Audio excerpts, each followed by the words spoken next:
Hey there, I'm Brent Coley and this is Walk with Him. Thanks for tuning in to listen to our daily devotional today. We're continuing in a series we started several days ago entitled Deal With It. From a verse we took from 1 Timothy that says we're supposed to endure hardness as a good soldier. Part of enduring hardness is learning how to deal with obstacles that are put in front of us. Today what we're going to look at is learning how to deal with being patient. I know.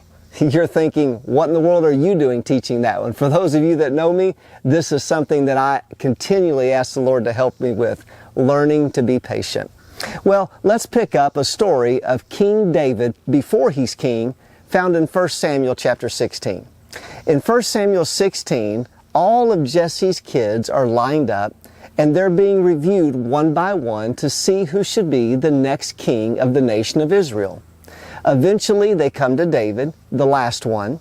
David is finally anointed to be king in verse number 13 of 1 Samuel chapter 16.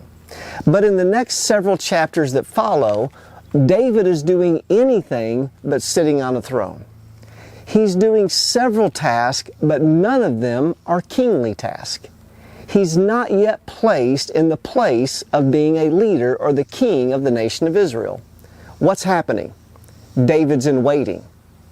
God's given him some direction and He's anointed him, but he has to wait in order to be on the throne and be the king of Israel. What does David do? Well, time doesn't permit us to read the next 3 chapters, but I want to encourage you. Read 1 Samuel chapter 17, 18, and 19, specifically looking for what David was doing while he was waiting. We find several things. The first thing that David does is he becomes an armor bearer for King Saul. What is seemingly a menial task, but he's doing what he can.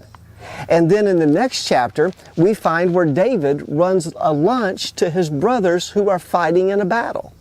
Then, of course, we find David kills Goliath, the giant. David plays his harp. David causes the spirit to flee from Saul, that evil spirit that was on him. Time after time, what does David do while he's waiting? Here it is. He does what he can. He does what's in his hand. He does what he is able to do. Rather than focusing on the things that David is not yet doing, that he knows one day he will get to do, David is busy doing what he can do. If you or I are in God's waiting room, here's what we need to do. We need to be busy doing what we can do. Wait for God to open the door for the next stage in our life.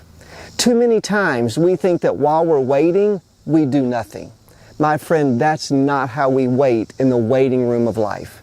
In the waiting room of life, we wait while serving. We wait while doing. We wait by continually doing what God has given us to do. Don't stop doing what you know you should do and you can do while you're waiting for something else you want to do.